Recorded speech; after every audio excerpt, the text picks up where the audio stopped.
45. The Protector. The captain authorized opening a keg of something intoxicating after dinner, which Tress considered a nice gesture. It proved the captain wasn't completely heartless. Granted, that meant Crow did have a conscience, but ignored it most of the time, which is verifiably worse. Tress did not partake of the brew. She'd only been drunk once in her life, 2 years before, at a holiday gathering, when she hadn't realized how much punch was in the punch. That day, she'd blathered endlessly about her favorite recipes. While Charlie had found it endearing, she worried a little alcoholic grease today might make her plans slip out as freely. Instead, she gathered up a plate of the night's meal, biscuits and a strong, meaty gravy with vegetables. It was basically stew you ate with your fingers, but it at least gave the illusion of variety. There was only so much she could do with the ingredients at her disposal. The crew loved it anyway. After months of meals that bore an uncomfortable kinship with tile grout, one did not complain at a little repetition on a delicious theme. And, though one might not believe it after experiencing the variegated ways the dogs could assault a language, the crew was not stupid. They saw that Tress was helping Fort, and suddenly their meals contained food rather than something merely, by the strictest definition of the word, edible. So when they cheered her as she left, it wasn't only because they were mildly inebriated. She felt undeserving of this attention, particularly considering how her actions had put them all in such danger. So she hurried to Soleil's cabin with a plate of food. Soleil hadn't made an appearance at dinner, and Tress worried about her. Tress knew the right door only because of the number on it. She'd never visited Soleil. Tress knocked hesitantly, and thought she heard someone blow their nose on the other side. A moment later, Soleil opened the door, and though her darker skin tone masked things like a red nose and cheeks, her eyes made it clear she'd been crying. "Oh, Tress," Soleil said, her voice as clipped and stern as always. "Is something wrong?" "I brought you dinner," Tress said, uncomfortable. She'd never seen Soleil in anything other than her naval outfit with stiff trousers and coat. It felt wrong somehow to be barging in on her when she was wearing a robe over a nightgown. Still, the woman gestured for Tress to enter and put the plate on the desk. Tress slipped in, shocked to discover how small the room was. It was barely half the size of her own quarters. As helmswoman, Soleil was the ship's third in command. Surely she deserved more space than this closet. "I appreciate the meal," Soleil said. "It was inefficient of me to make you bring it. I need to maintain my strength, of course. Today only proved that more." She pushed past Tress and settled down at the desk, taking the plate. Tress wondered if she should go, but Soleil kept speaking, so she lingered. "I keep thinking there has to be a way to avoid the rains," Soleil explained. She absently pushed the plate of food aside, then pointed at the unrolled chart on her desk. "There's no pattern to them, though. People have sailed the seas for centuries, and still there is no known safe passage through the Crimson. If it hasn't been found by now—" Soleil stopped, then looked back at Tress. "You know of one, don't you? A way to protect the crew? You wouldn't have brought us here if you hadn't known of a method, right?" Tress said, then swallowed. "I'm sorry, Soleil, for what happened to Paxson." "It's my job to do what the captain and first officer cannot," Soleil said. Or will not. Someone has to look out for the crew." She pounded the table, then put her hand to her head, staring at the chart. Tress settled down on the narrow bed beside the wall, sitting with her hands in her lap, feeling as if she were intruding. The room was remarkably bare of personalization. Some maps in tubes in a bin by the wall, neat and organized chests for items under the bed, and a picture hanging above the porthole, lit by a flickering desk lamp. It was a drawing. These people hadn't discovered photography yet. But it was a good one, drawn expertly but quickly by a street artist in the Zephyr capital. It depicted a tall, smiling man and a young girl who bore a striking resemblance to Soleil. "Your father?" Tress asked, pointing. Saleh looked up, then nodded. "I promised him I'd pay his creditors, but when I returned, he was gone, pressed into labor by the king's collectors. By the time I caught up to the ship, they'd left him at a debtor's prison at some port, but couldn't remember which one." "That's awful." "Trouble is, when royal ships need an extra hand, they can always press men from the debtors' prisons onto their crews. So tracking him proved impossible. He must have bounced around the islands, being pressed and dropped off a dozen times. I keep telling myself and promising Mother via letter that our only hope is for me to keep sailing, keep visiting new ports and asking. He's out there somewhere, Tress.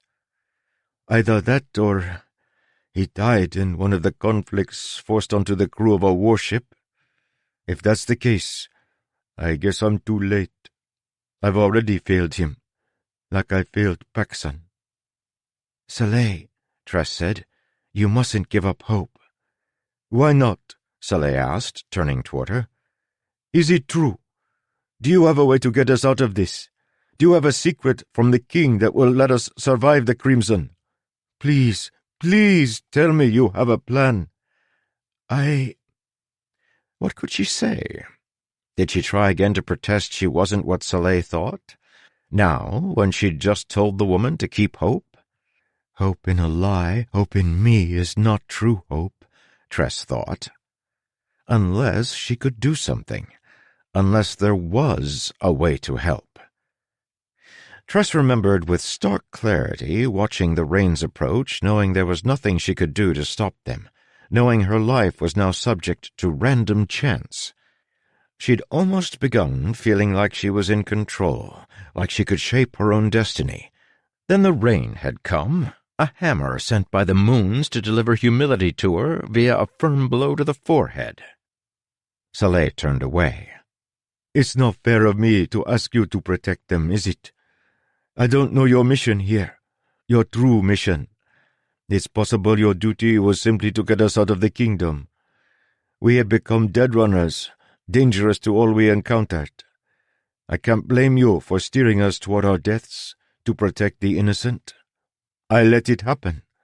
I failed there, too." She smoothed the edges of her map of the Crimson Sea. "If only we knew where the captain was taking us, then at least I could plan for how long we'd be in here." "Oh," Tress said. "Saleh, I know that." "You do?" "Yes. I should probably have told you earlier. The captain is taking us to see the dragon." "Xisus?" Saleh said, spinning again in her seat. "Is he real?"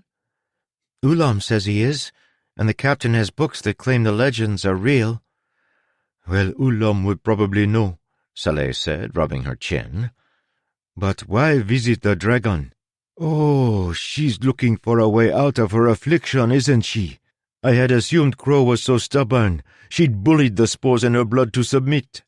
She's lived longer than anyone should as a spore eater. But what would she trade?" They locked eyes. "Oh," Saleh said. Then she laughed. "She thinks you're going to let her trade you for her life? Ha!" "Yes, it's very funny." "Well, I suppose that's one thing to look forward to," Saleh said. "It's going to be rich watching her discover what you really are. But tell me, I know you can't confirm or deny your true mission, but is there any hint you can give me for what to expect after Crow is dealt with?" "Well," Tress said, "I will need your support. If I do deal with Crow, then I wouldn't want the crew to free her. I would need to, take her to face justice, you see?" "Of course," Saleh said, looking hopeful for the first time today. "Yes, I can arrange that. Once you have her, we leave the Crimson then?" "Yes," Tress said. "Though, well, this is a little awkward, but I have business with the sorceress in the Midnight Sea next, and I was hoping—" Saleh's eyes went wide. Then she laughed again. Her laugh was like a bell calling sailors to arms. sharp, excited, yet somehow controlled. "Of course you do. Why was I worried? If you are going to sail the midnight, well, dealing with the Crimson is nothing to someone like you." Then her expression turned more serious. "But could you help me protect the crew? I know a bunch of pirates are worthless to the king, but nobody else is going to look out for them. Even their captain doesn't care about them. Please, please, don't let us lose another friend." In that moment, Tress felt like something Fort had cooked, grimy, crusty, and barely able to fulfill its intended purpose. She shrank down before the weight of Soleil's hope. What could Tress do? She was a fake, a liar, Wait. A very strange, very desperate idea occurred to her. Probably nothing, probably a useless whim. Notably, strange desperation is exactly the state that often leads to genius. "Be ready," Tress told her. "There is something I can try." 46. The Informant. Tress spent the next few days in a fervor of panicked studying and studious panicking. Her budding plan was far, far more dangerous than her work with the flares, and in this instance she didn't have anyone else's schematics to lean upon. She spent much of that time experimenting with verdant spores, the fruit of the Emerald Sea itself, which she'd never understood in her youth. She wasn't alone, nor was it surprising that the more she learned, the less afraid she had become. It is that way with most topics, as fear and knowledge often play on different sides of the net. There are obviously exceptions. Certain individual humans, like certain sausages, break this convention. While neither larger group is collectively terrifying, they contain remarkable individuals that absolutely should frighten you. The more you learn about these individuals, the more worried you should become. But for humans at large, knowledge usually equates to empathy, and empathy leads to understanding. Tress found verdant aether to be almost playful, eager to respond to her mental commands in exchange for water. Over the days of study, she grew proficient at making the vines grow in spirals, to stretch tall and strong, and even to grow slowly, holding back much of their strength. She could feel, as always, a sensation beyond the vines, nothing so distinct as a mind, an impression, one that she thought might be the moon itself, or the always-growing maternal vines that lived upon it. Other than necessities like sleep, Tress only broke from her studies when she had to go help Fort prepare dinners. Each time, seeing the faces of the crew members made her more concerned. 3 days after her meeting with Soleil, she sat in her chambers, encouraging a few verdant vines to grow delicately around her fingers without squeezing too hard. The ship was currently tacking in such a way that she could see the spore fall out her porthole. The spore fall had grown bigger and bigger with each passing day, and it had become increasingly obvious that this was the captain's destination. The dragon's lair must be near it, or perhaps inside it. It's not immediately obvious in most of the seas, but at the Lunagree, falling spores make a pile, like the sand on the bottom of an hourglass. The sea was actually a mountain the size of a kingdom, though the incline was incredibly shallow and therefore imperceptible. But the closer they sailed, the higher they needed to go.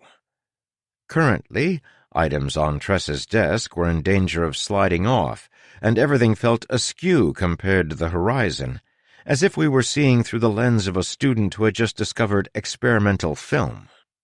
Huck periodically dripped more water onto the vines for her, using a small spoon and a cup of water, wooden, with a good smooth finish from long years of use, stuck to the desk with wax. "What if," Tress said, "I learned to sail the ship myself?" "The entire ship?" Huck asked. "Maybe not this one, a smaller one. Surely there are sailboats that a single person can crew. I could take one of those into the midnight sea, so I don't risk any other lives." And how long do you think it would take you to learn to sail on your own? He asked. Particularly in such dangerous seas. You could spend years. Maybe that's what I need to do. Or maybe, he said, you need to acknowledge something far harder, Tress. That your friend is out of your reach. That you should give up on this quest and take care of yourself. She didn't respond, though the anger she felt at his words manifested in the vines tightening on her fingers, as if they too were frustrated. She forced herself to relax as Huck dribbled another spoonful of water on the vines. He was getting better at balancing on two legs as he assisted her. He'd needed to do that far more often with her than he had in his past. Tress, he said, I don't like to see you sad, but I'd hate to see you get hurt. What you've done here on the Crow's Song is incredible, but it's still leagues away from the dangers you'd face on the Midnight Sea. Is it? Nobody knows. I've asked Fort, Soleil, and even Ulam. They all tell me that the Midnight Sea is dangerous, but nobody can say why. They just know that the sorceress watches those spores. Ships that go there vanish. There's maybe something about monsters. Nobody can say for certain. Huck dribbled more water. Then he sighed softly. Remember how I went ashore at the last port? How could I forget? You've told me 6 stories about it so far. I left out the most important one. Tress glanced up. The 4 vines curling around her fingers turned their tips like heads to regard Huck. I went looking for the rat population, Huck explained, setting down the spoon and wringing his paws. There are some of us on most islands these days. Talking rats, I mean. With a little work, I found one who had visited the sorceress's island. Before you ask, he didn't know the way. He simply happened to be on a ship that visited. But he did relate to me the dangers they faced. And you weren't going to tell me? Tress said, her 4 vines growing upward with a sharp, sudden motion like spikes. I didn't want to encourage you, Huck said. I'm worried about you, Tress, but maybe if you know the dangers, you'll see how difficult it's going to be. Fun tip. Being told I kept you in the dark to protect you is not only frustrating, but condescending as well. It's a truly economical way to demean someone. If you're looking to fit more denigration into an already busy schedule, give it a try. Tress was able, with effort, to appreciate Huck's sentiment. And fortunately, like the girl who asked the suddenly quiet room of people if they wanted to see her tattoo, he realized that there was no turning back now. There are 3 trials one needs to face to reach the sorceress, Huck said. I guess she likes things to be dramatic. Anyway, the first is the most obvious. You have to cross the Midnight Sea. Which we can do, Tress said, now that Hoyt has pointed out the way for us to go. You know where to go, yes, Huck said. But Tress, don't you understand? Rain falls in the Midnight Sea like everywhere else. The sorceress has rigged up some way to continuously feed the creatures that pop out of the spores. They roam and rove the oceans, midnight monsters the size of ships. You remember that thing you created to watch Crow? You think you could fight 100 of those attacking the ship? That did seem daunting. The vines on Tress's fingers wriggled down, hiding behind her palm. If you survive that, Huck said, you have to face the sorceress's guardians, a force of metal men that live on her island. They're completely indestructible, impervious to all kinds of weapon fire, and are relentless. They capture anyone who sets foot on the island, then imprison them. Captives don't even get to meet the sorceress, so don't think that's a way to get her attention. I'm told she thinks anyone foolish enough to get captured by the Guardians is beneath her notice. Huh. Getting captured on purpose had been one of the plans Tress was considering.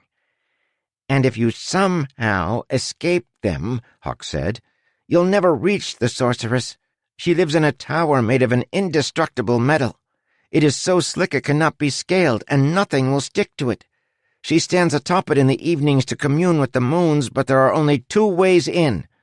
Through doors locked by mysterious means, or through the small window where her ravens travel in and out, doing her bidding.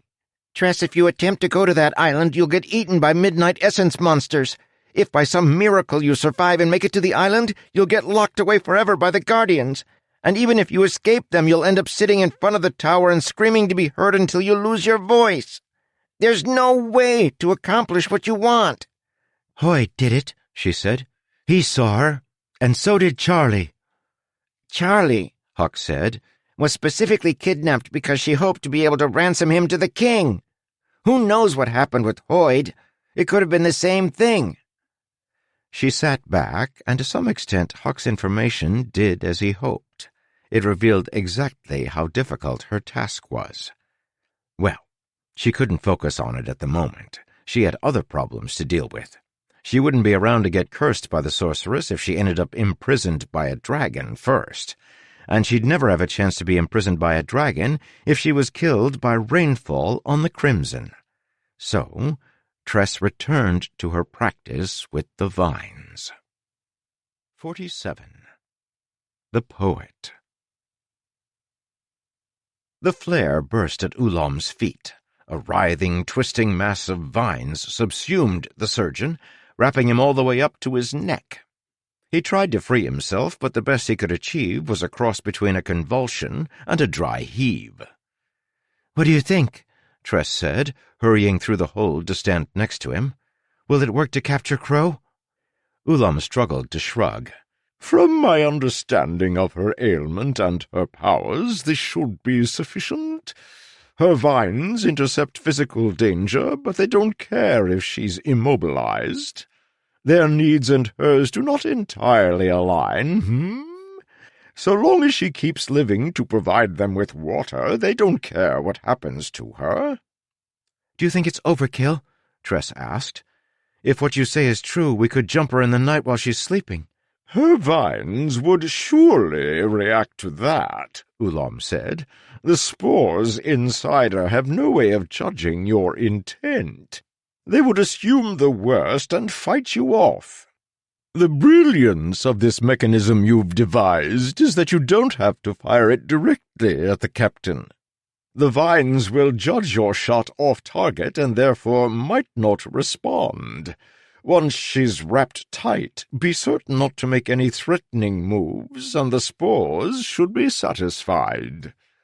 "Thank you," Tress said. "Oh, let me get you out." She reached for her silver knife. "No need," Ulam said. "This is quite pleasant. Tell me, where did you find those flares?" "I made them," Tress said, digging through her bag, which was on the floor of the hold near where I was sitting. She'd taken the chance to explain her plan in detail to Ulam and me. I had, of course, responded by asking what she thought of my mullet. Please stop trying to imagine that. It would be best for both of us. "You made them," Ulam said. "Yourself?" "I had some of Weave's schematics explaining how cannonballs worked," she explained. "It wasn't so hard to extrapolate." "Remarkable. I say, young lady, I must have your brain, once you are through with it, naturally, "I'm sorry, Ulam," she said, as she hunted in her bag. Where had she put her notebook? She wanted to record that this design worked better than her previous one. 10 shots, and so far no duds. Talk like that still makes me queasy. "You haven't the nerves of a pirate yet, I'm afraid." "I know." "I could insert some. It's a 35% agony-free process." "No, thank you," she said, pulling out the notebook and turning. She jumped as she found Ulam standing next to her. The vines lay in a heap where he'd been standing. "How?" she asked. "I digested them," he explained, "in a few key places." "Digested?" Tress asked. "He's extra gross," I said. "I envy him." "As you should, my friend," Ulam said.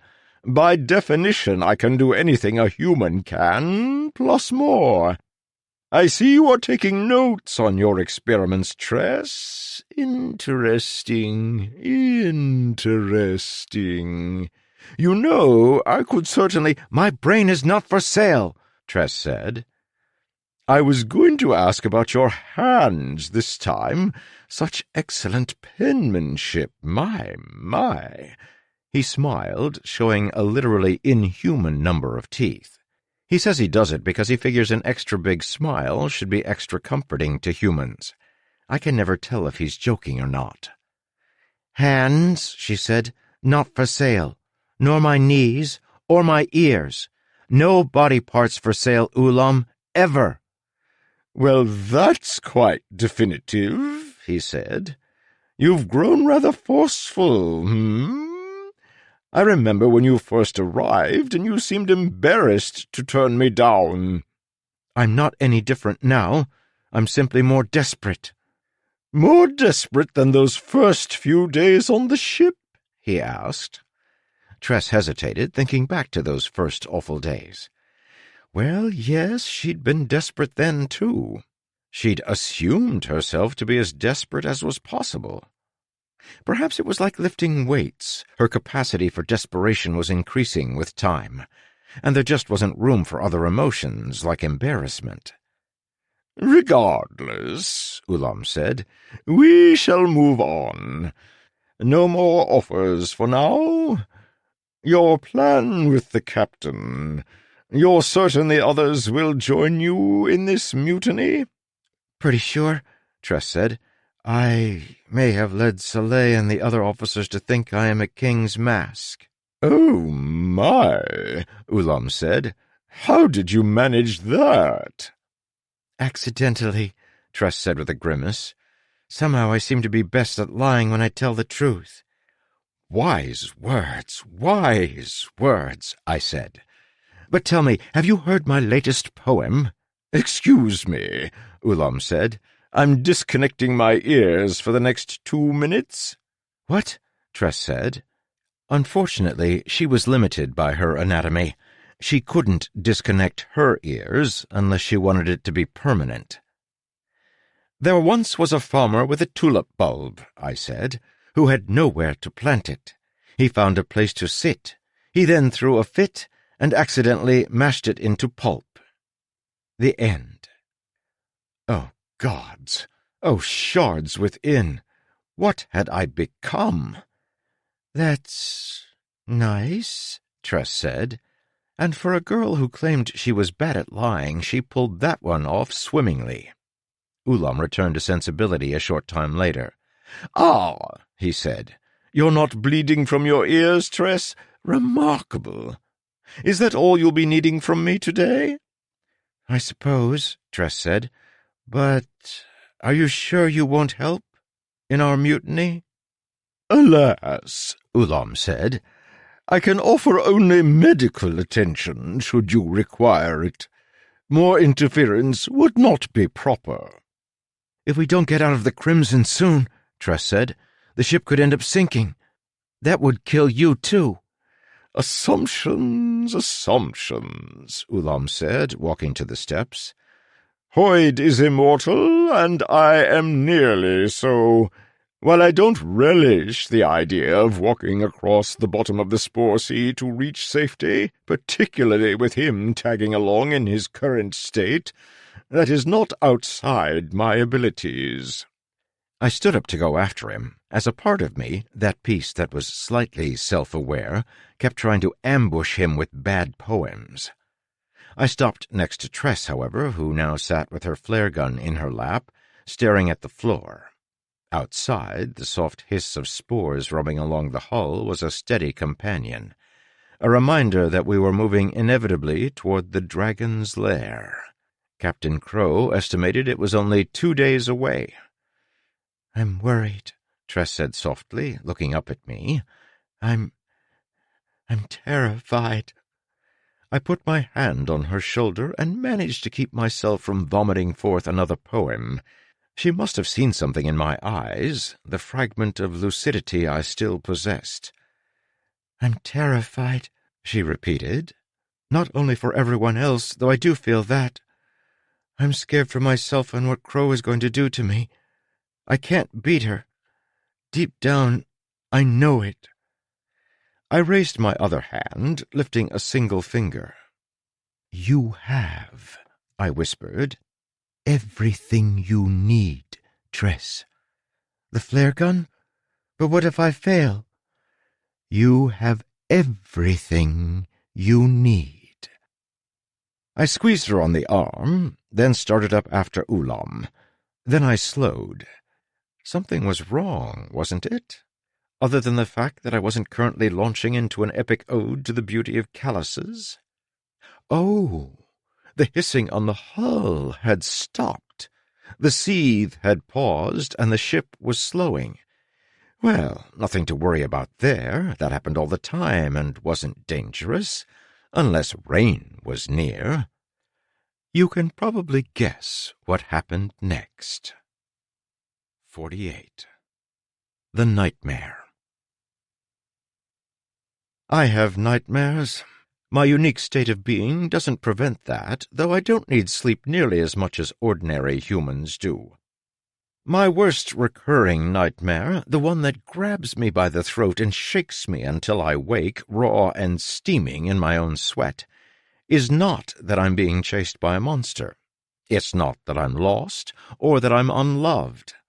No, my greatest nightmare is the one where I learn I've been repeating myself for years, telling the same tired jokes, the same stories, energetically wearing a path through people's patience and fondness until even the weeds upon it are dead. So I'll refrain from repeating my suspicions and fears regarding the rains upon the crimson. But if ever there were proof that fate herself had placed long odds against the crow's song, it would be the fact that there were not one but two separate rain lines heading straight for the ship. Two at once. With the ship dead on the slopes of the vast crimson mountain, prow pointed toward the column of particles streaming from the angry moon. When Tress reached the upper deck, she saw Soleil standing on the quarterdeck, holding firm at her post in case the seethe began again and she had a chance to steer them to safety. The ship remained still, damningly so. All her skill, all her passion meant nothing when the ship was spore-locked. She was helpless. Dogs shouted ideas at one another, several suggesting they run across the spores to safety. That was, of course, stupidity. If the ship were destroyed, they'd die the moment the seethe began again.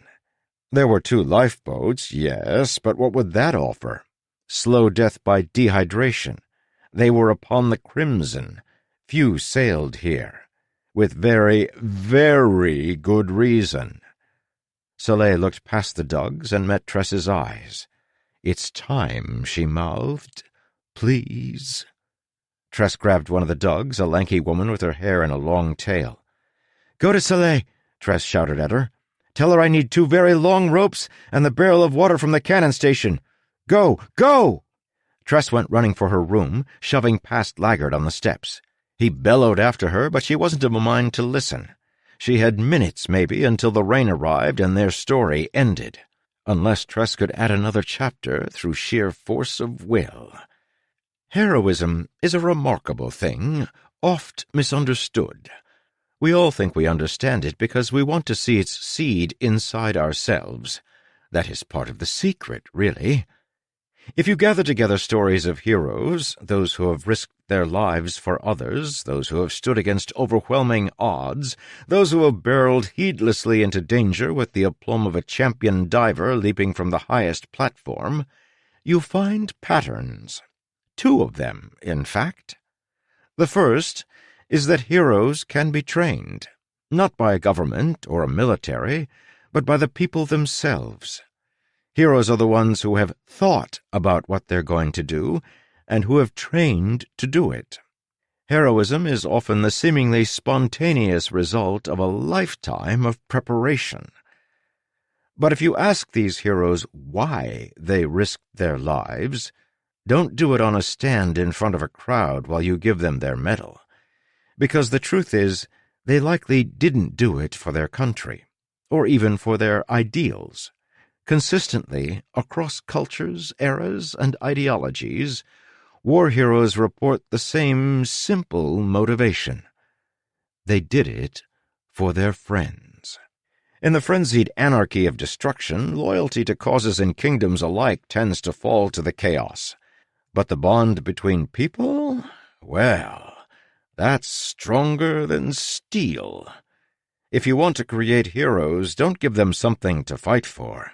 Give them someone to fight for. Tress unlocked the door to her quarters and slammed it open, sending Huck scrambling under the bed. She rushed to her desk, where she found a large ball of rosite grown and shaped over the last few days. It was the size of a child's head and was waxed on the outside, and it was filled with an enormous charge of verdant spores, colored faintly violet by the rosite around it. Tress barely had time to note that she'd apparently spilled a couple midnight spores on the desk, a sloppy move on her part. She heaved the rosite cannonball off the desk, then dashed out into the hallway. On the deck, the dogs had gathered around Soleil. Captain Crow was out of her cabin, standing on the quarterdeck and drinking from her canteen with an air of fatalism. She had hoped not to die here, of course, but she was already terminal. There was only so much a new form of demise could move the proverbial needle, once you've stared down your own mortality every day for over a year. Soleil broke through the dogs and gestured to the rope and the barrel of water. "We got it, Tress. What now?" "Tie one rope to the barrel," Tress said, "and lower it carefully over the side to the spores." She took a deep breath. "Then tie the other rope around me and do the same." Everyone in the group turned pointedly and stared at her. Then Soleil barked orders and the crew saw it done. Anne personally lowered the barrel while Fort and a few dogs gingerly lowered Tress. She touched down, feeling again the soft scrunch of spores beneath her feet. Being so close to the crimson, she felt as if she'd stumbled upon some mythological land where the ground had somehow rusted and the sky looked a strange cast of blue by contrast. Spores ground against wood in a familiar sound as the barrel touched down beside her.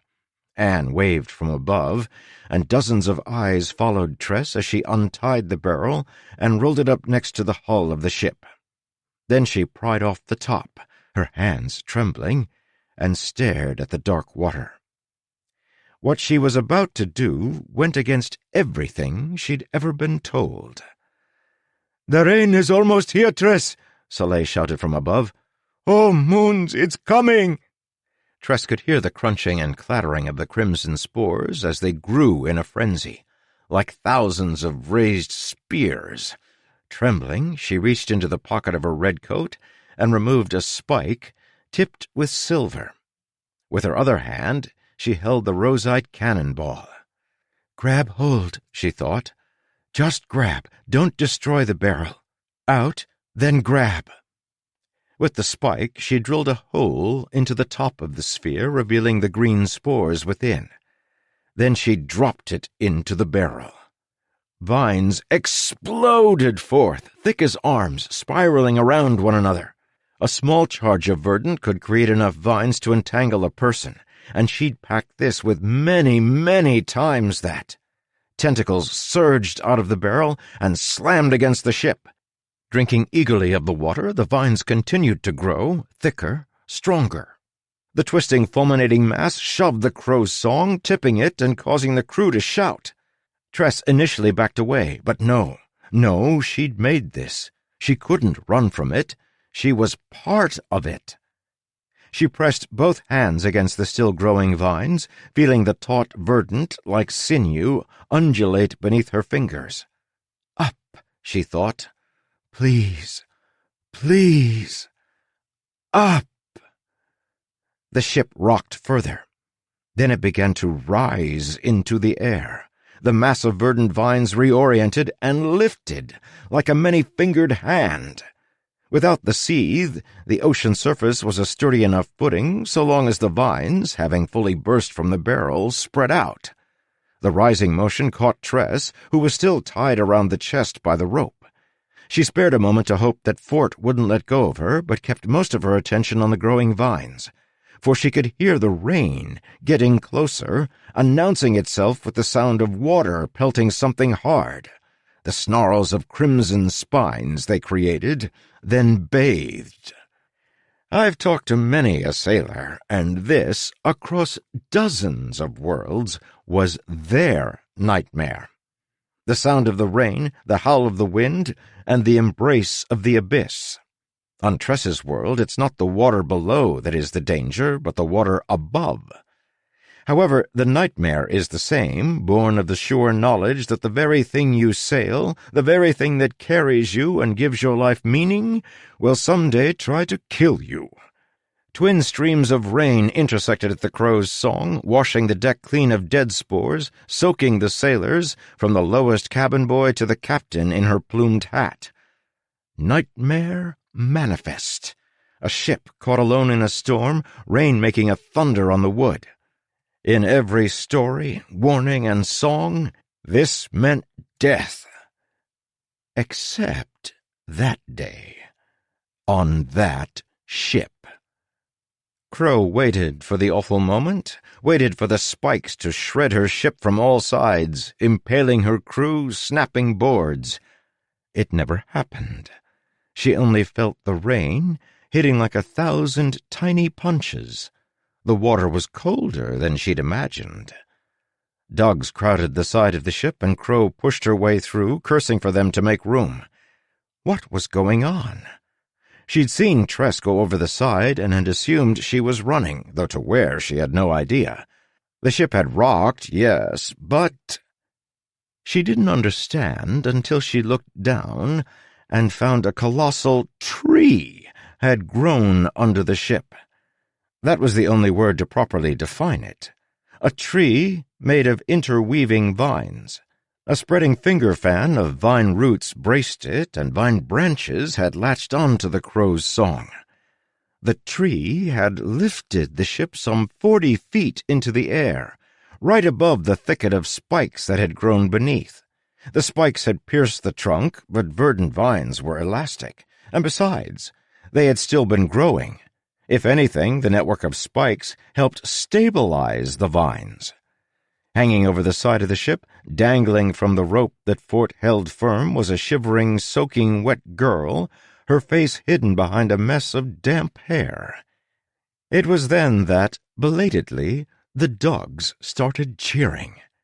I don't blame their delayed reaction.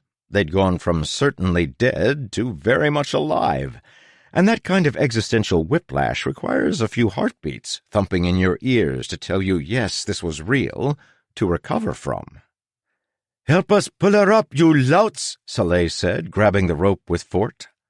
He stood with one foot against the rail, holding the rope with hands that, though crooked, were as solid as bricks. His quick thinking, hauling Tress up a few feet as the vines grew, had saved the girl's life. As it was, the tips of the crimson spikes had touched her shoes. Everyone helped haul Tress up, and doubtless many of them were thinking of how they'd done this once before, weeks ago when they'd first brought her on board. They cheered again as Fort lifted her gingerly onto the deck. Crow watched it all, silent. She didn't dare say anything in the face of such a remarkable salvation. Indeed, the vines didn't appear to have harmed the ship at all. With the silver-edged axes, the dogs would be able to loosen the vessel, then cut them free once the seethe returned and the tree sank. They'd practiced it as a way to escape being tangled up during a cannon battle. So Crow wasn't worried about the ship, or about reaching the dragon, as the lair was very close now. She'd told everyone that their destination was 2 days away, as she didn't want them to panic, thinking she'd take them into the Sporefall itself. That wouldn't be necessary. Today, Crow's fear was of a completely different breed. For though she had spent her entire life instilling fear in her crew so they would obey her, she knew there was another emotion that made people even more loyal. Unfortunately, it was an emotion she had never truly understood. And if Crow had a nightmare, it was standing before her now, in the form of a small shivering girl who had somehow earned the love that Crow had never known. 49. The Martyr. A few hours later, Tress sat in the quartermaster's office with Fort, Soleil, and Anne, who conversed in hushed tones. Tress said very little, instead holding a cup, her one with the butterfly, with tea from Fort's personal store. It said a great deal that he hadn't even mentioned a trade as he handed it to her. What Tress had done for them all had incurred a debt Fort feared he'd never pay off. He did intend to try, nevertheless. "We have to act quickly," he wrote. "If what Tress says is true and the captain is planning to trade her to the dragon, we haven't much time. Crow said our destination was only 2 days away." "She said that this morning," Anne agreed. "I can guess we ate up a good chunk of that today before the rainfall." Tress sipped the tea. She hadn't stopped trembling since the event, and she actually liked that this tea was warm. It chased the chill from her soul. Outside, the calming sound of spores on wood had resumed. Though she'd feared her stunt would cause permanent damage to the ship, the crew had efficiently cut the vines free once the seethe returned. The trunk had been pulled into the depths by the spines of the many crimson aethers, leaving the crow's song to float serenely onward.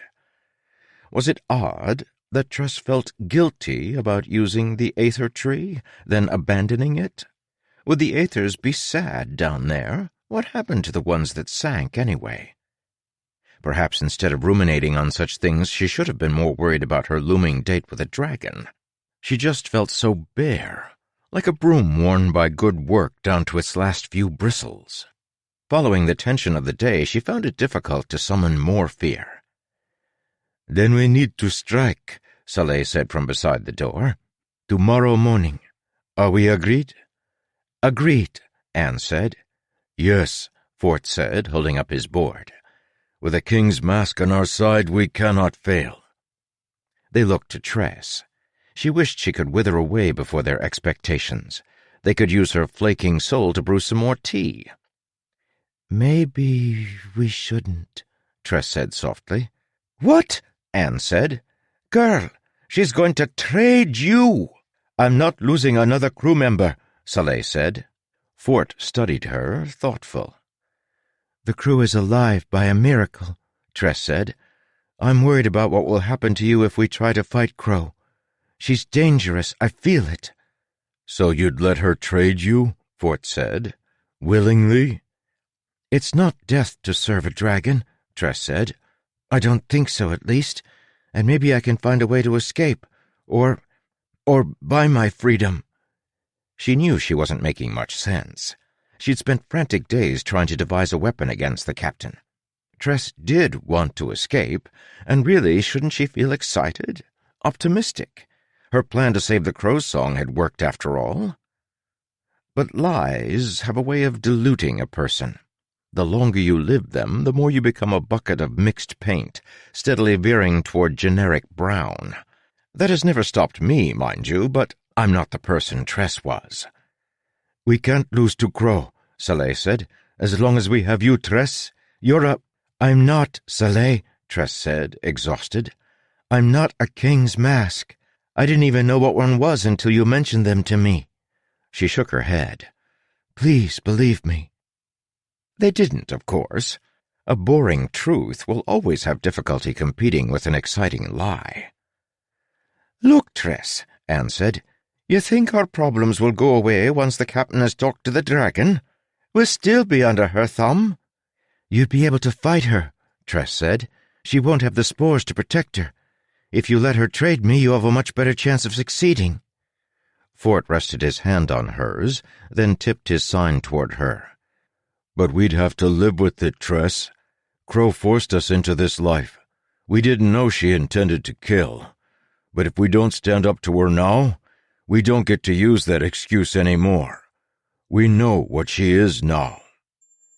Tress read the words through twice, and, though her first instinct was still to protest, something else was growing. She'd have called it arrogance, and it frightened her. But arrogance and self-worth are two sides to a coin, and it will spend either way. That day she met Fort's eyes and nodded. "All right." "Mutiny," Saleh said. "Tomorrow morning. I'll make certain the dogs are with us." "I'll distract Laggert," Anne said.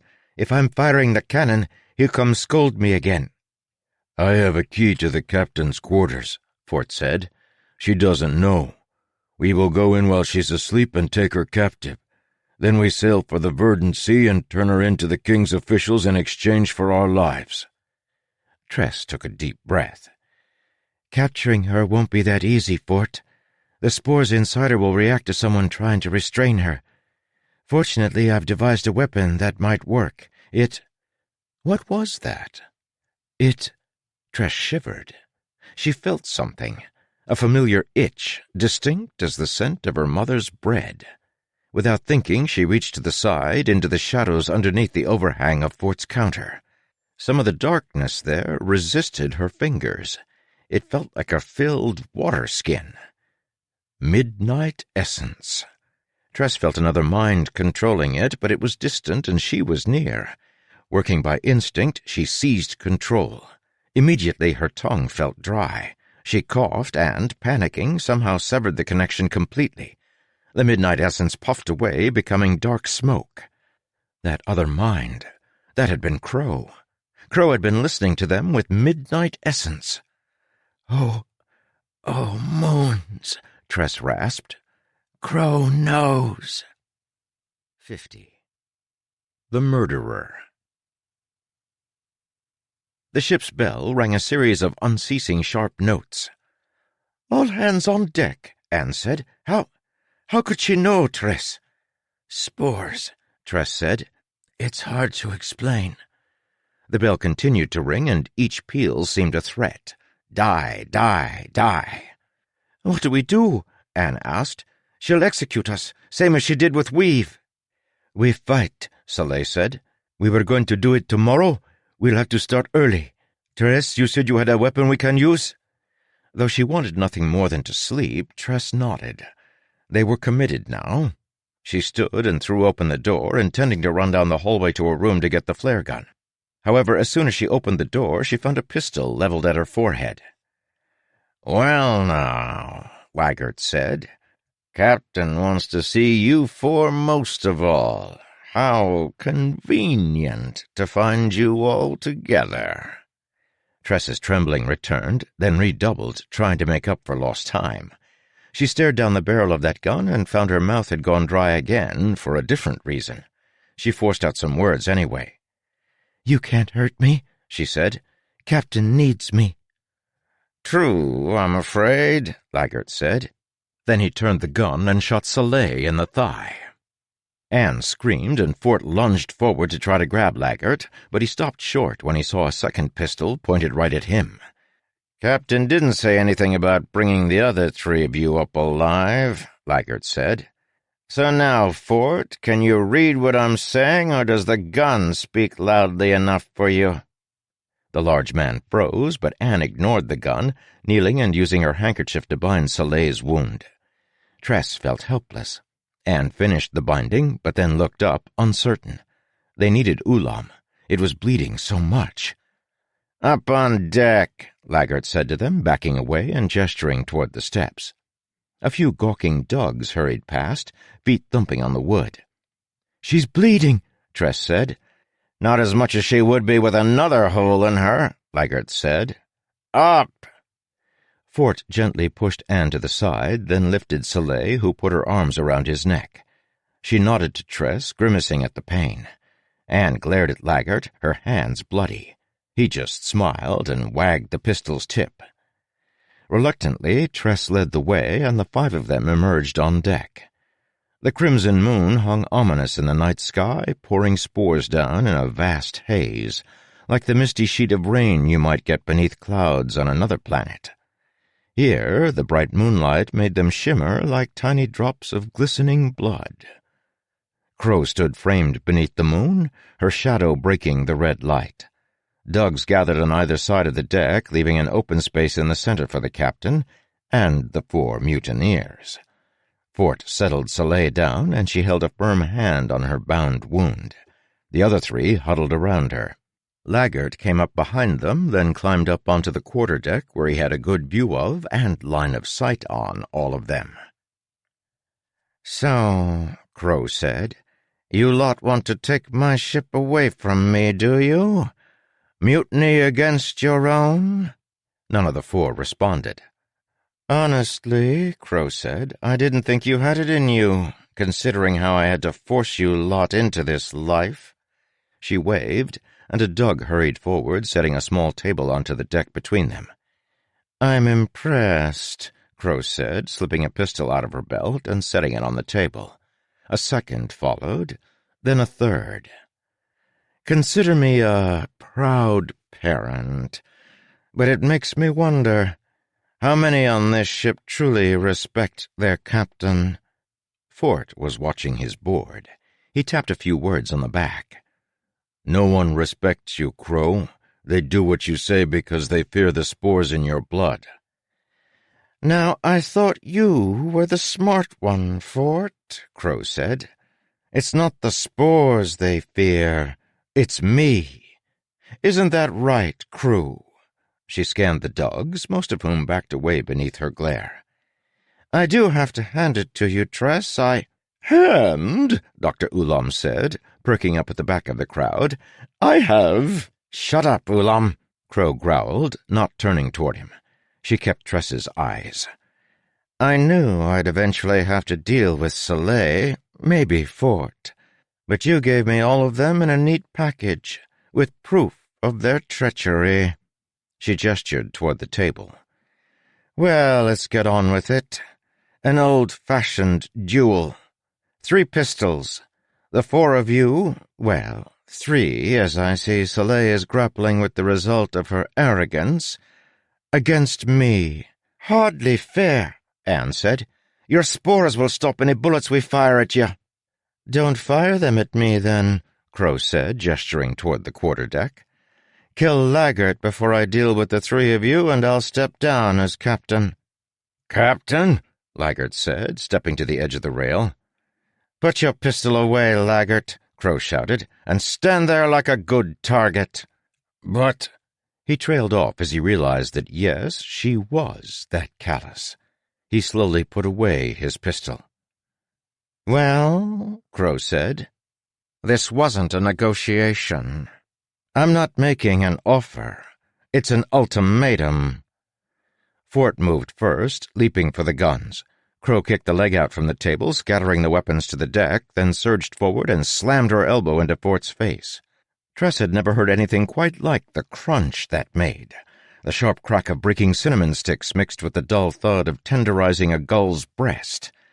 The sound shocked her, made her acknowledge what was happening. She'd been in a daze, but now she leaped for the deck, trying to snatch one of the guns. In the chaos, she lost track of what was happening, though I had an excellent view. Crow vaulted over Fort as he held his face, then slapped Soleil's hand. She'd tried crawling to one of the guns. Crow snatched up that pistol, then nonchalantly tossed it overboard. She spun around and rammed her fist into Tress's stomach, throwing her full weight and momentum into the swing. Tress's breath, drive, and hope were rammed forcibly out her mouth as she crumpled around the fist. There's no hands-off way to prepare to take a punch. No conceptual training, no schoolhouse theory. When you get hit, yes, a part of you panics, but a bigger part of you is dumbfounded. The mind cannot accept that such a thing could happen, for nothing in life has prepared it for such brutality. It's hard to internalize the truth that someone was actually willing to hurt you, even murder you. That is an edge a person like Crow will always have over others. Her mind accepts these facts easily. She will hurt and she will kill. She enjoys both. She was grinning madly as she grabbed the table and slammed it into Fort's face. It didn't break, like they sometimes do in stories of bar fights. It was good solid wood, and it thumped against his arms, which were sheltering his broken nose, and sent him sprawling. Crow tossed the second gun overboard, then looked for the third. It was in Anne's hands, pointed at Laggert. Crow's grin widened, then she gestured as if to say, "Be my guest." Laggert started to back away. "Leave your post, Cannon Master," Crow said, "and I'll shoot you myself. Think very carefully about which bullet you'd rather risk." He remained in place. Anne's arm started to shake. She looked at Crow and saw a woman with nothing to lose. In that moment, Anne was the smart one because she realized that no matter what she did, whether she hit or not, Crow wasn't going to let herself lose this fight. She'd go back on her word if she had to. What were the dogs going to do? Tell the king's marshals? But at least if she shot Laggert, they would have one fewer enemy to worry about. Anne steadied her arm. She aimed. She fired. And she missed by at least half a boat length. Crow laughed, then shoved Anne aside. The scrappy woman came back up with a knife and death in her eyes. Crow chuckled and slipped something from her pocket. A stubby gun with a very wide barrel. Tress's flare gun. Through the tears in her eyes, still stunned from the punch, Tress saw the captain fire it and hit Anne in the chest. The flare connected with a thump, and her body cushioned the trigger enough to prevent it from going off. So it fell to the deck, and there, hitting tip down, it released its explosion of vines to wrap around Anne. "For cheating," the captain said, tucking the flare gun away. She absently slammed her heel into Soleil's wounded leg, making the woman scream in pain. Crow checked on Fort last. His face was a mess of blood, and he still seemed dazed. After making sure he wasn't going to come up swinging, Crow walked over to where he'd dropped his strange magical writing board. Her heel took this next, snapping it in half with a crunch. Fort cried out. It was the only time I've heard him speak other than to laugh. It was a mournful cry full of primal human grief. He slumped forward, putting bloody hands to bloody face, heaving as he sobbed. Tress finally understood Crow's purpose. Killing the four of them might have inspired rebellion among the Dugs. She'd learned from her execution of Weave. Death made martyrs. Humiliation made servants. The Dugs lowered their eyes when she scanned the deck. Fort's sorrow turned silent and personal. The ship fell quiet, but it wasn't the quiet of a night of falling snow. It was the quiet of a hospital room after a loved one died. Crow had defeated the four best officers on the ship and hadn't even needed her strange spore blood. Ulam was surprised it hadn't manifested, he told me later. Crow had better control of her ailment than any of us had realized. She'd purposefully kept the vines in so no one would wonder later whether she was less dangerous without them. There would be no crossing the captain again after today. "Cannon Master," Crow barked.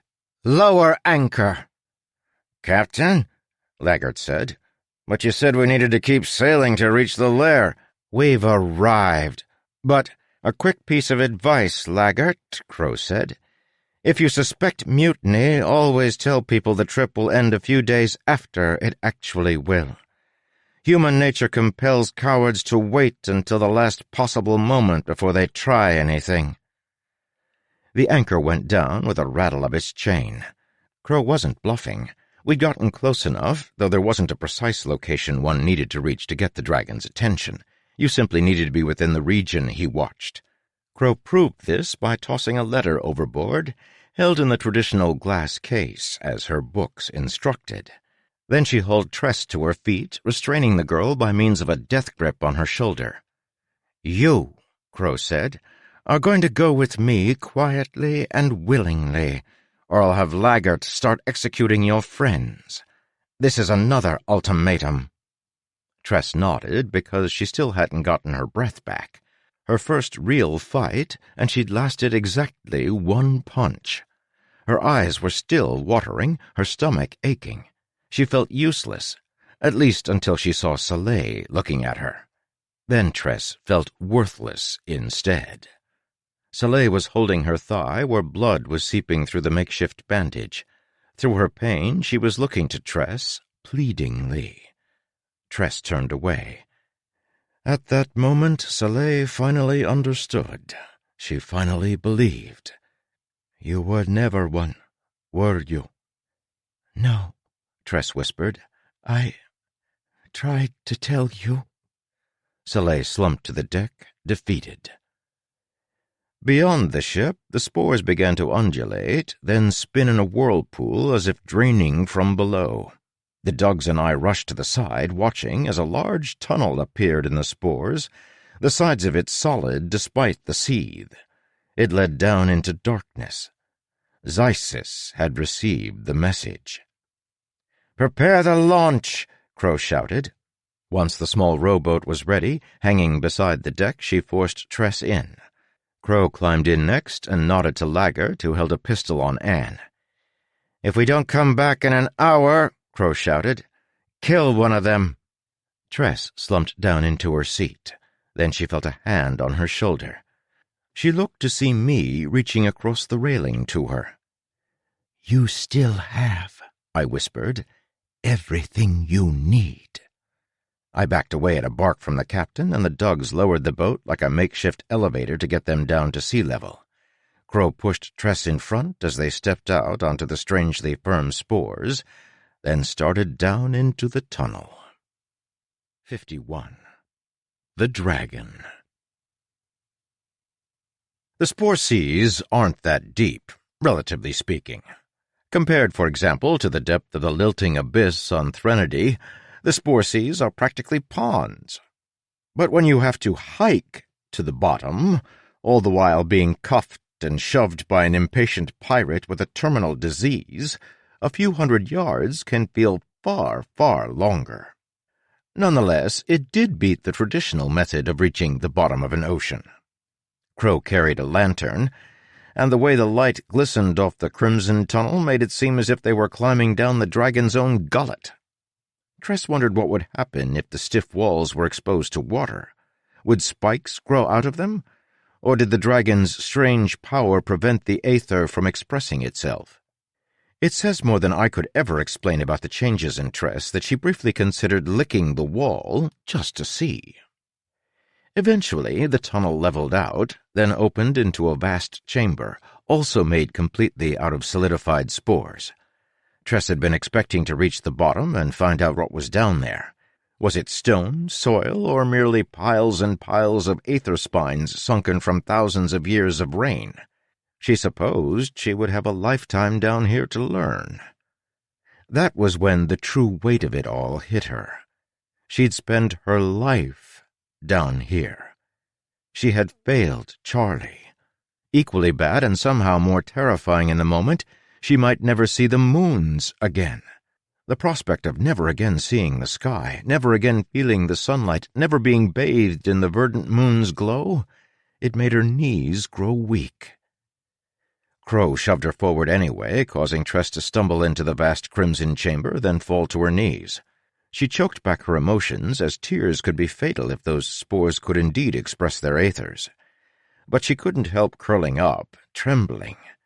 For a time she was insensate to Crow's cursing, even her none-too-gentle kicks. It was also very much to carry. The weight of the day's emotions stacked upon Tress in a heap, heavy as the ocean itself. Had it only been earlier that afternoon when she'd felt vibrant, relieved, and triumphant as she was pulled up through the rain? Could a day contain too many moments? Yes, the hours and minutes had been the same today as every day, but each of the moments inside had been fat, like a wineskin filled to bursting. Tress felt as if she were going to leak it all out, vomit emotion all over the place. There wasn't enough Tress to contain it. You still have everything you need. Did he mean the flare gun? Crow was carrying that, wasn't she? But Tress could not best Crow in a physical contest. She had conclusive empirical evidence of that. "On your feet, girl," Crow said, hauling her up, then shoving her forward. The chamber ahead of them appeared empty, save for enormous spore columns wrapped in black ribbons of cloth. Braziers burned at the corners, revealing a large corridor leading away to the right, but they didn't completely dispel the chamber's darkness. Indeed, shadow dominated, as if the lights existed only by its forbearance. "Dragon!" Crow called, her voice echoing. I have come, as stipulated, with the proper sacrifice. Show yourself." The word dragon has filtered its way into nearly every society I've visited, but unlike the name dog, this wasn't the result of natural linguistics. Rather, the dragons have made certain that they are known and remembered, a feat often accomplished by interacting with said societies during their formative years. Like a child learning her name, cultures learn to respect and fear the dragons. It's a matter of convenience, really. Though the vast majority of the people in the Cosmere will never meet a dragon, let alone see one in their natural form, dragons do like to interact with mortals. Like a grandmother tucking away that bit of string that wrapped her package, the dragons want to know they have a certain number of easily influenced cultures around, for the proverbial rainy day. All of this is to explain that when Tress and Crow saw the shadow moving down the large hall to the right, they kind of knew what to expect. Indeed, it had a sinuous neck, a reptilian body, and two vast wings formed as if to block out the sky. Other details were unexpected.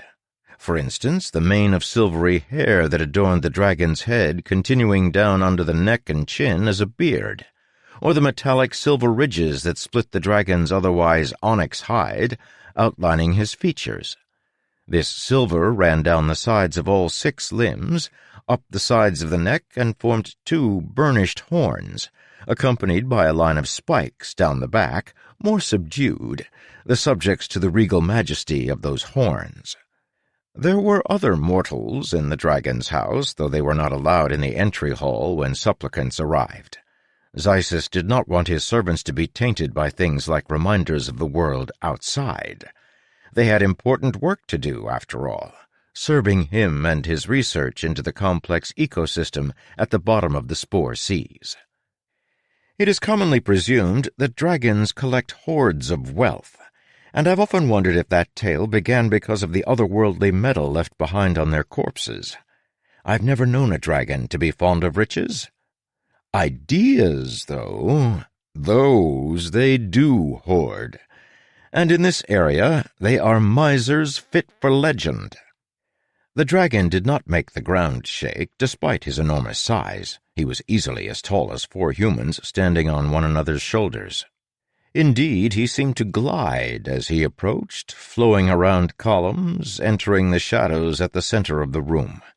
Firelight reflected off his dragon steel, making it seem like liquid metal as he loomed over the 2 women. Tress gasped. Even Crow cringed back. When Xysis didn't speak, Crow found her courage. It had only gotten a step or 2 away, and spoke. "Dragon Xysis, I have come to initiate your ancient pact of promise," she gestured to Tress. "To this end, I have brought you this slave to work in your domain." The dragon leaned down, his breath like burned hickory wood, and eyed Tress. She looked into those eyes, which were a shimmering mother of pearl, and thought she saw into infinity. Then, reflected, she saw herself. And Crow. "You have everything you need." Tress's courage had never gotten away, though it had been pounded flat by all the other emotions. As it began to shine through, a certain whimsy struck Tress. Crow had nothing to lose, but Tress had everything to lose. And in that moment, she bet it all on a desperate ploy. "Dragon Xysis," Tress said, her voice ragged, "I have come to initiate your ancient pact of promise. To this end, I have brought you this slave to work in your domain." Then Tress gestured to Crow. 52. The Sacrifice. "What?" the dragon said. "What?" Crow said. "She will make a good slave," Tress explained. "She's very strong. I can show you the bruise on my stomach as proof. And she's not in the least afraid of spores. She used midnight aether earlier tonight."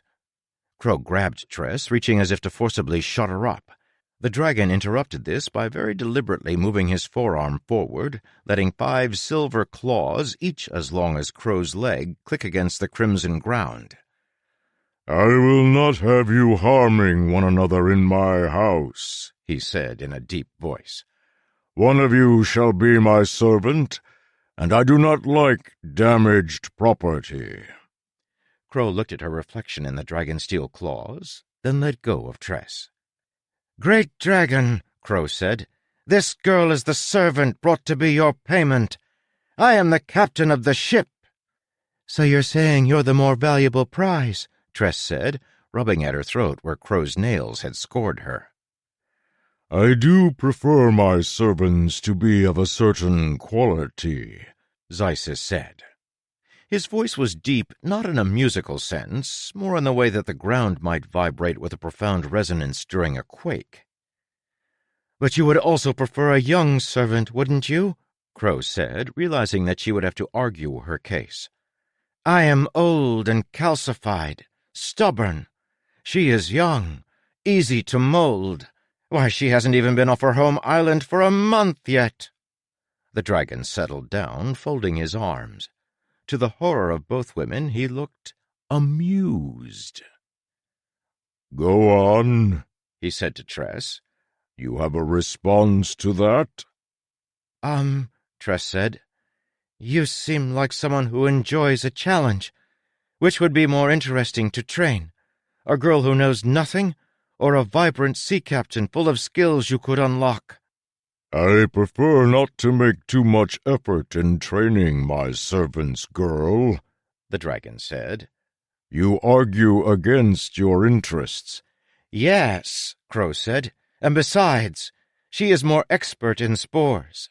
She has been building devices of ingenious make.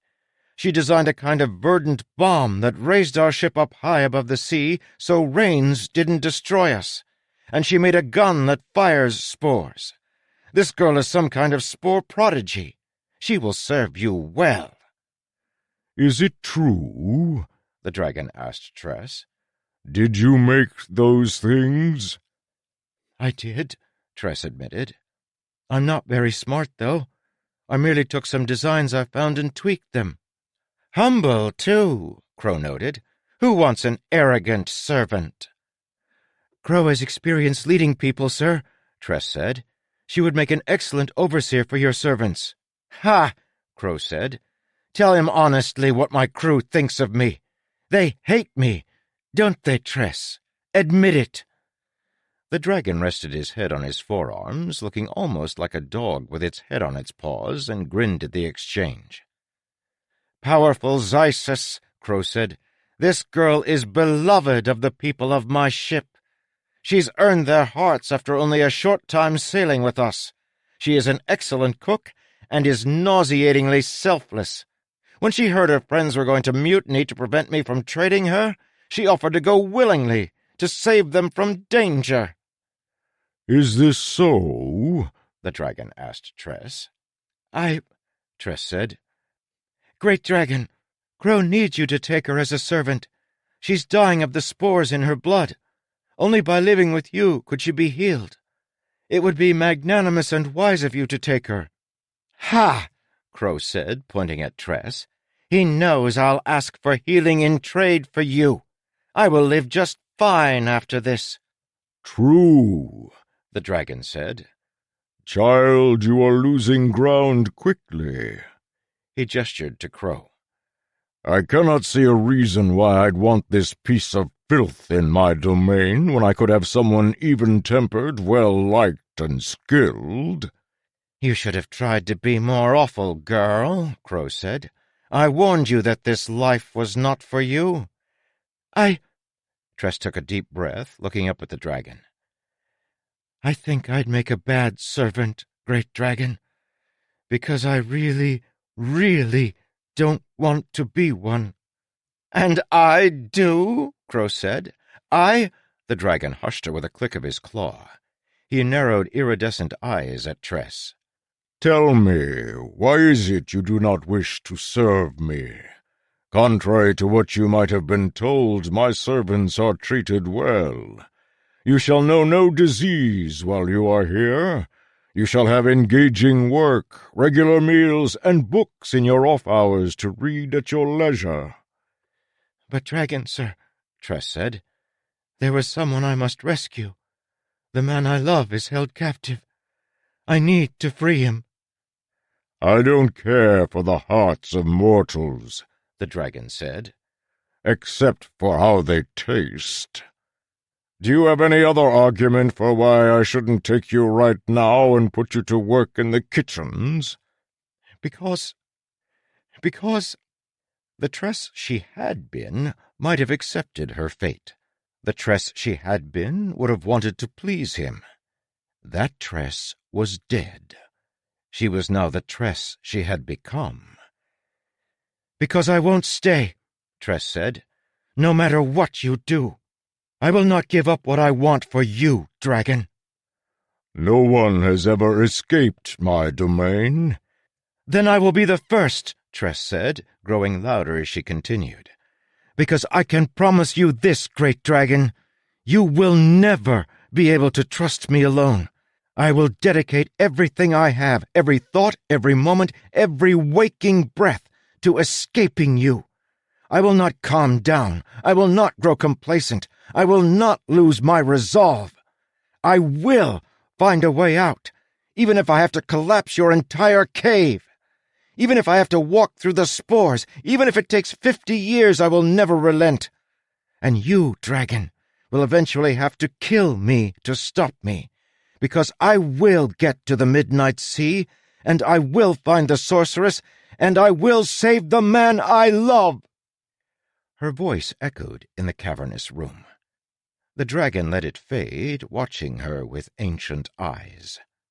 "The sorceress," Xysis said. "You are going to try to confront the sorceress?" Tress nodded. "Then perhaps taking you captive now would be a mercy." "Exactly," Crow said. "Just as I've been—" "Oh, hush!" The dragon waved a clawed hand in her direction. The cloth enveloping the nearest pillar suddenly wiggled as if alive. It whipped forward, wrapping around Crow's face and gagging her. Xysis studied Tress, watching her with those incomprehensible swirling eyes. "I believe you," he finally said. "You are too driven to make a useful servant." "Thank you," Tress said. Crow, in turn, began to claw at the gag, her eyes wide. The strange black cloth wrapped her further, then pulled her back tight against the pillar. "She really is awful, isn't she?" the dragon said. "I'm afraid so, sir," Tress said. "Well, I suppose I do need someone to scrub floors now that I've promoted Lily." The dragon stretched, rising up and arching his back like a cat, one that was over 20 feet tall and covered in scales. "I make it a point not to interfere too much in the workings of the society above. If you really have made the discoveries she mentioned, then by taking you I'd be interrupting the planet's technological progress. I'll pick that as my excuse for letting you go." "Excuse, sir?" Tress asked. "Yes, excuse," he said, making it clear he would explain no further. "What is the payment you request?" "Payment?" Tress looked at Crow. "Oh, I hadn't gotten that far, sir, and I don't know that I can take payment for selling a person." "If she really is a spore-eater," Xysis said, "then you've saved her life. I can heal the disease, yes, but I wouldn't have mentioned to her that the healing only lasts a year or two at most. The infestation will return so long as she is away from me. Her only path toward long-term survival is to remain here." Tress considered that, and thought that if he was lying, and the cure was permanent, this would be an excellent way to make certain Crow remained with him willingly. And so Tress wisely remained silent on the matter. "Regardless," the dragon said, The deal has been struck. I must pay you, however little I think the trade was worth. So ask your boon. Be quick with it." "Can you remove a curse that the sorceress bestowed?" "No," he said, "nor will I do anything to help your quest. There is precisely one being I fear on this planet, and no, your friend Saphandrius doesn't count." "Rude." "I don't know if there's anything I want," Tress said, feeling exhausted. "My life is enough." She hesitated. "Unless—" "Yes?" "Would you consider 3 small boons instead of 1 large one?" 53. The Survivor. A short time later, a very tired Tress hiked the last few feet up out of the tunnel, holding 3 cloth-wrapped packages, 1 larger, 2 smaller. She was greeted by the sight of Laggert standing watch at the ship's rail. The two stood, facing one another, while his brain caught up to his eyes, then his common sense came huffing up behind with an ache in its side. He lowered his gun and backed away. This allowed a crowd of more friendly faces to appear. They cheered as Tress sluggishly settled into the ship's launch. The tunnel collapsed in on itself as soon as the Dugs began hoisting her up to the deck. At the top, she was greeted by an ecstatic Anne. "How?" she demanded. "How?" "The captain probably should have gagged me," Tress said. "Take note, Anne. If you ever go to make an important deal, make certain your payment can't speak for itself." You'd be surprised how often that advice has been relevant during my travels. "Here," Tress said, handing one of the small packages to Anne. "The dragon couldn't help me with my problem, so I got this for you." The woman took it, frowning, but Tress was too tired to explain at the moment. The crew, realizing this, gave her a little space as she picked her way over to where Dr. Ulam was tending Fort and Soleil. Their wounds were already being treated by one of his fantastic salves. They didn't heal a person immediately, but they did speed it up and left one feeling in much better shape. Ulam was explaining the benefits of the various noses he could provide. "I've always wanted to try the one that can't smell cheeses." But Fort just slumped against the rail, staring ahead as if dazed. Tress knelt, then delicately unwrapped the larger of the 2 remaining packages. Inside was another board like the one Crow had destroyed. Fort sat up immediately.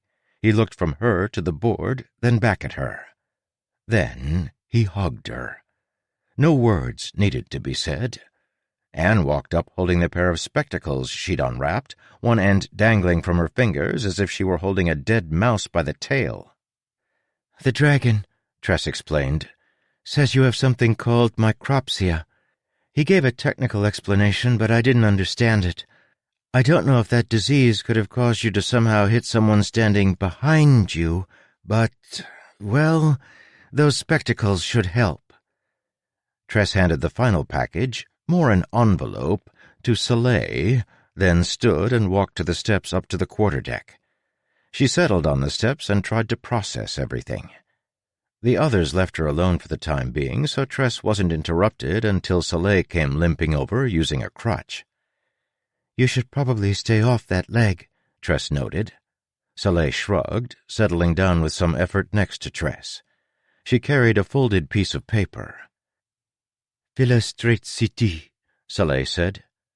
"I searched Villestrait City. The dragon says your father arrived there 6 months ago." "Damn," Soleil said. "Right after I left. I'd have kept hunting, never knowing he was behind me." Then she reached over and gave Tress a hug. It was exactly what Tress needed right then. When emotions start leaking, it's best to give the body a good squeeze and force them right on out, like lancing a boil. When their emotions were thoroughly lanced for the moment, Soleil forced herself to stand up. Crutch under her arm, she saluted. "It will take us about a week to reach the Midnight Sea, Captain. But supplies should hold out just fine. We bought plenty at that last port." "Soleil," Tress said, "you should be captain." "Can't be captain," Soleil said. It's my job to make certain the captain is making good decisions. That's what a first mate is for. But you're trying to make a bad decision, Captain, Saleh said. See? I'm good at the job. The midnight is dangerous, Tress said. The dragon wasn't willing to give me any help. Even he fears the sorceress. Well, Saleh said, we'll just have to figure out how to cross the midnight like we did the Crimson, Captain. Do we set sail now, or wait for the morning? Other objections died before Tress could get them out. This was what she wanted. We sail tonight, helmswoman, Tress said. And if I'm the captain, then I'm going to go claim Crow's bed. Don't wake me up unless Death himself has shown up, nails in his eyes. Even then, see if you can stall.